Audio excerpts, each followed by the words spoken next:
দিনেই ঘোষণা দেয়া হয় শেখ হাসিনার বক্তব্য প্রচারের সময় ধানমন্ডির ৩২ এর বাড়ি ঘুরিয়ে দেয়া হবে বুলডোজার দিয়ে।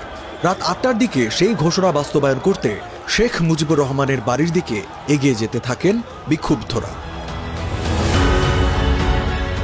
রাত ৮টার পরপরই ফটক ভেঙে ভবনের ভেতরে প্রবেশ করেন শিক্ষার্থী জনতা। তাদের কেউ কেউ হাতে থাকা লাঠি ও ভারী বস্তু দিয়ে স্থাপনার বিভিন্ন অংশে ভাঙচুর করেন।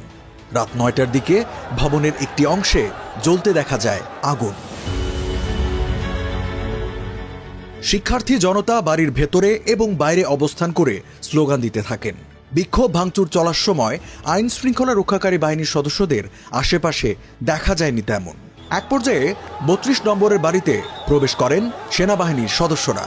এ সময় উপস্থিত ছাত্র জনতা হইচই শুরু করলে সেনা সদস্যরা সেখান থেকে বের হয়ে মিরপুর রোডে অবস্থান নেন। পরে বুলডোজার দিয়ে গুঁড়িয়ে দেয়া হয় বাড়িটি। প্রায় একই সময়ে দেশের বিভিন্ন স্থানে আওয়ামী লীগের নেতাকর্মীদের বাড়িতে হয় হামলা ও ভাঙচুর। খুলনায় রাত ৯টার দিকে শেখ বাড়ি ভেঙে ফেলেন বিক্ষুব্ধ জনতা। পরে সেখানে দুটি বুলডোজার এনে আরও বাড়ানো হয় ভাঙচুরের মাত্রা। রাজশাহী বিশ্ববিদ্যালয়ের বঙ্গবন্ধু শেখ মুজিবুর রহমান হলের নাম ফলক ভেঙে দিয়েছেন একদল বিক্ষুব্ধ শিক্ষার্থী। রাত ৯:১৫টার দিকে বিশ্ববিদ্যালয়ের জোহা চত্বরে পূর্ব ঘোষিত কর্মসূচির অংশ হিসেবে জমায়েত হন শিক্ষার্থীরা। পরে তারা বঙ্গবন্ধু শেখ মুজিবুর রহমান হলের নাম ফলক ভেঙে নতুন নামকরণ করেন।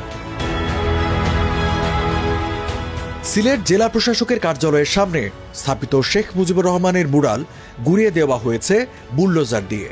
৫ ফেব্রুয়ারি বুধবার রাতে মুরালটি ভেঙে ফেলা হয়। এর আগে বন্দরবাজার এলাকায় বিক্ষোভ সমাবেশ করেন বৈষম্য বিরোধী ছাত্র আন্দোলনের নেতারা। ক্ষমতাচ্যুত প্রধানমন্ত্রী শেখ হাসিনার যে ভার্চুয়াল অধিবেশন ঘিরে দেশের বিভিন্ন স্থানে এই হামলা ভাঙচুর, সেটি নির্ধারিত সময়ে রাত ৯টার দিকেই প্রচারিত হয় দলটির ভেরিফাইড ফেসবুকে। এর আগেই এই ভাষণ প্রচার নিয়ে বার্তা দেন বৈষম্য বিরোধী ছাত্র আন্দোলনের আহ্বায়ক হাসনাত আব্দুল্লাহ।